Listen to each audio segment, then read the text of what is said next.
यीशु मसीह के नाम से सबको जय मसीह की। आज का वचन है मलाकी की किताब उसका 4 अध्याय पहला वचन।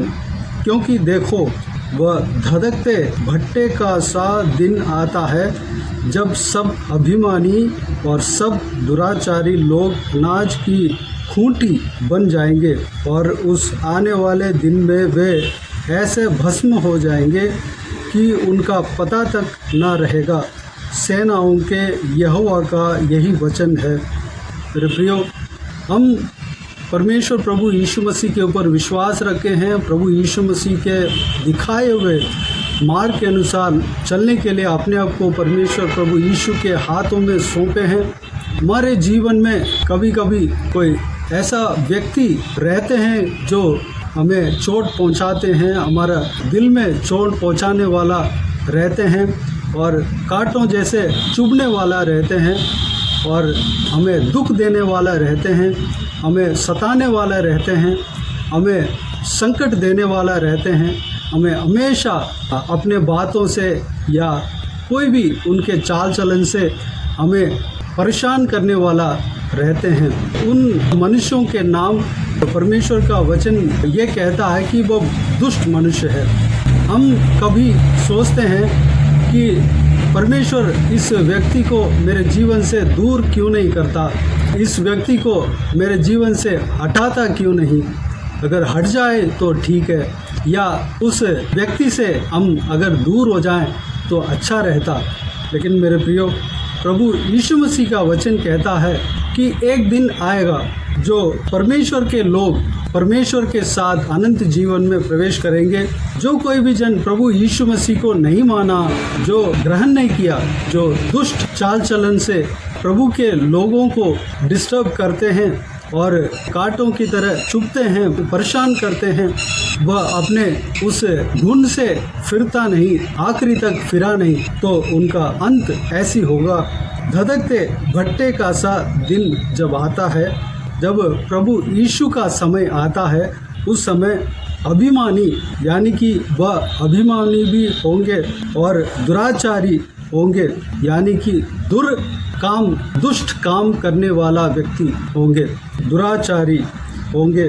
वह सब अनाज की खूंटी बन जाएंगे, यानी कि एक खेत में जो बुरा बीज, बुरा पौधा और अच्छा पौधा दोनों को अलग अलग करके बुरे पौधे को जलाते हैं, उस तरह का काम प्रभु यीशु मसीह का आगमन में होगा। हमारा जीवन से इस दुष्ट लोग, जो कुछ लोग रहते हैं, उनको हमारा जीवन से प्रभु हटाता क्यों नहीं। प्रभु यीशु एक दृष्टांत कहता है, बीज बोने वाला एक अच्छा जमीन में अच्छा बीज बोने निकला और बीज बोया, साथ ही साथ रातों रात शैतान उसी जगह पर, उसी अच्छा ज़मीन पे अपने बीज को भी बोया, शैतान अपने बीज को भी बोया। कुछ समय के बाद, कुछ दिन के बाद अच्छा बीज भी पौधे बनकर निकले और बुरा बीज जो शैतान से बोया गया वह भी पौधे बनकर निकले। जो दास था जिन्होंने बीज बोया, अपने मालिक के पास जाकर कहता है कि मालिक, अपने ज़मीन में जहाँ पे हम अच्छा बीज बोया वहाँ पर जंगली बीज भी साथ में आ रखा है, उसको किसने बोया पता नहीं, उसको अगर आप चाहें तो उखाड़ कर हम फेंक दें। तो वो मालिक कहता है नहीं, उस बीज को, उस पौधे को, जंगली पौधे को ऐसे ही रहने दो, अगर उखाड़ेंगे तो अच्छा बीज देने वाला, अच्छा बीज से जो निकला वह पौधा नष्ट हो जाएंगे, उसको कहीं नुकसान ना हो, इसलिए दोनों को बढ़ने दो। जब कटनी का दिन आता है उस समय तक इंतज़ार करेंगे, जब कटनी का दिन में अच्छा बीज को जब निकालेंगे तब अच्छा बीज को और निकम्मा बीज को अलग करेंगे। अच्छा बीज को मेरे पास लेकर आना, मेरा उपयोग के लिए लेकर आना। जो जंगली बीज है, जो शैतान के द्वारा बोया गया है, उसको आग में जला देंगे। मेरे प्रियो, यह उदाहरण या दृष्टांत मत्ती रचित सुसमाचार उसका 13 अध्याय 24 से लेकर 30 वचन तक और 36 से लेकर 43 वचन तक प्रभु यीशु कहते हुए हम देख सकते हैं। यहाँ पर इस प्रकार प्रभु यीशु इस दृष्टांत का व्याख्या करता है। अच्छे बीज का बोने वाला मनुष्य का पुत्र है, खेत संसार है। अच्छा बीज राज्य की संतान यानी कि परमेश्वर की संतान, और जंगली बीज दुष्ट की संतान है। जिस शत्रु ने उनको बोया वह शैतान है।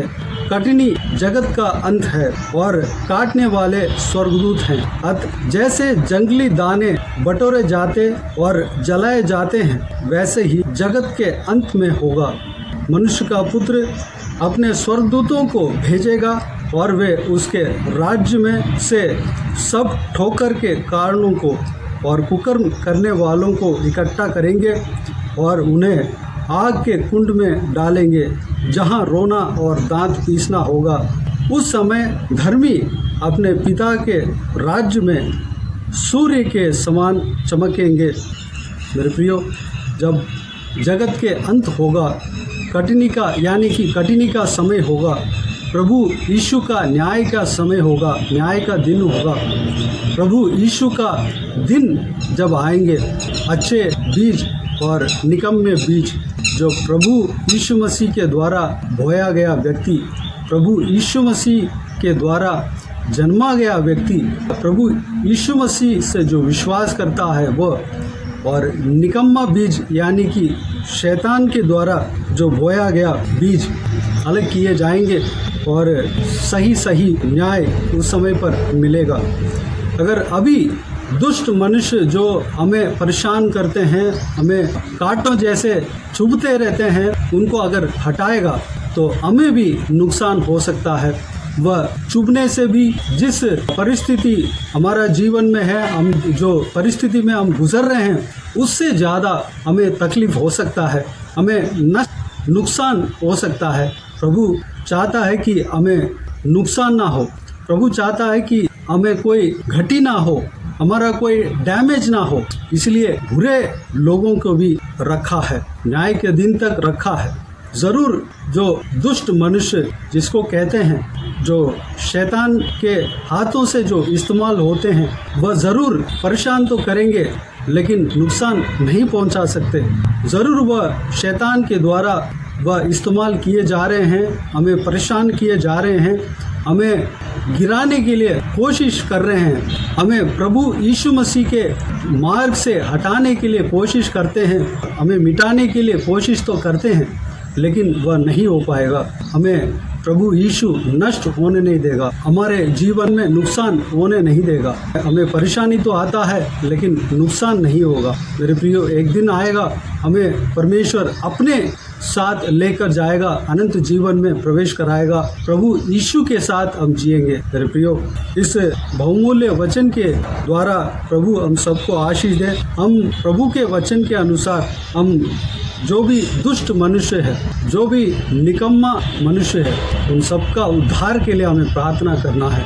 उन सबको मन फिराने के लिए, प्रभु का प्रेम को जानने के लिए हमें प्रार्थना करना है। वह भी परमेश्वर के राज्य में प्रवेश होने वाला बनने के लिए हमें प्रार्थना करना है। अभिमानी जो है और दुराचारी जो भी है, वह सब इंसान ही है।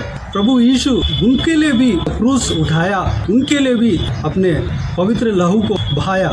इस बात को हमें समझना है। उनसे हमें नफरत नहीं करना है, बल्कि उनके उद्धार के लिए हमें परिश्रम करना है। उनका जो हल्की सी जो छुभाव यानी कि जो परेशानी हम झेल सकते हैं, हमें नुकसान नहीं होगा, बल्कि हमें ज़रूर कभी कभी दुख तो होगा, परेशानी तो होगा, लेकिन उनका उद्धार के लिए अगर हम सहन कर लेंगे, उनके उद्धार के लिए अगर हम परिश्रम करेंगे, उनके उद्धार के लिए हम प्रार्थना करेंगे, तो उनका आत्मा बच जाएगा, नरक के कुंड से बच जाएगा।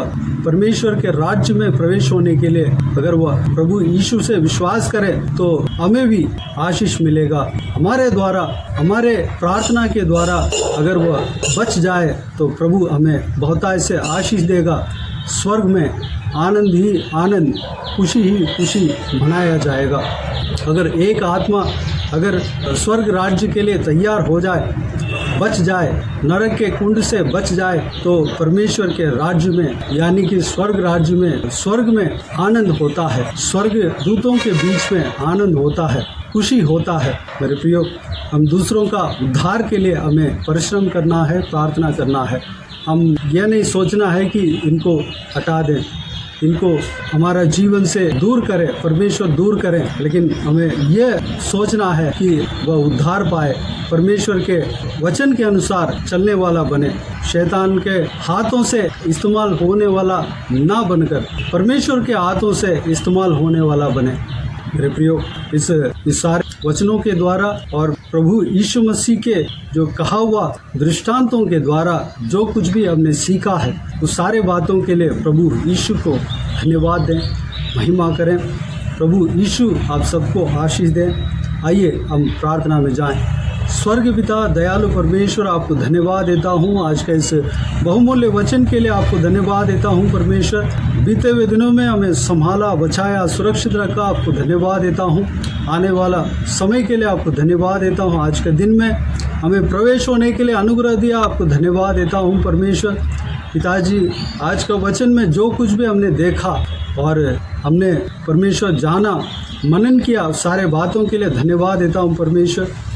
हमारे साथ जो परमेश्वर दुष्ट मनुष्य जिसको हमने जो बाइबल में पढ़ा, पिताजी, शैतान की ओर से बोया गया, शैतान के हाथों से इस्तेमाल किए जा रहे हैं परमेश्वर। पिताजी, हालेलुया, उनका उद्धार के लिए हम प्रार्थना करते हैं पिता परमेश्वर। वह ज़रूर हमें दुख देते हैं, ज़रूर हमें परेशान करते हैं, लेकिन हमें नुकसान नहीं पहुंचा पाएंगे, क्योंकि परमेश्वर हमारे ऊपर आप प्रेम रखते हैं, हमें नुकसान नहीं पहुंचाने देते हैं परमेश्वर। आपको धन्यवाद देते हैं परमेश्वर। पिताजी, हालेलुया, हमें सुरक्षित रखते हैं, आपको धन्यवाद देता हूँ। कठिनी के समय तक आप रुके रहते हैं। जो दुष्ट चाल चलता है, जो अभिमानी है, जो दुराचारी लोग हैं, उनको परमेश्वर हालेलुया अलग करके परमेश्वर नरक के कुंड में हालेलुया डालेंगे।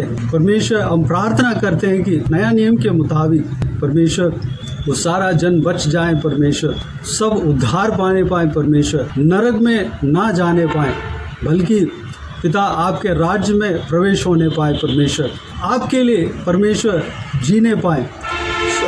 शैतान के हाथों में जो इस्तेमाल हो रहे हैं परमेश्वर, हालेलुया, शैतान के हाथों से छुटकारा देना पिता, आपके हाथों से इस्तेमाल होने वाला बनने पाए परमेश्वर।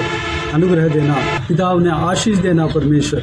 पिताजी, उन सबको संभालना परमेश्वर। धन्यवाद देता हूँ, आपके हाथों से इस्तेमाल होने वाला बनने पाए परमेश्वर। अनुग्रह देना पिता, हालेलुया, सबको उद्धार करना परमेश्वर।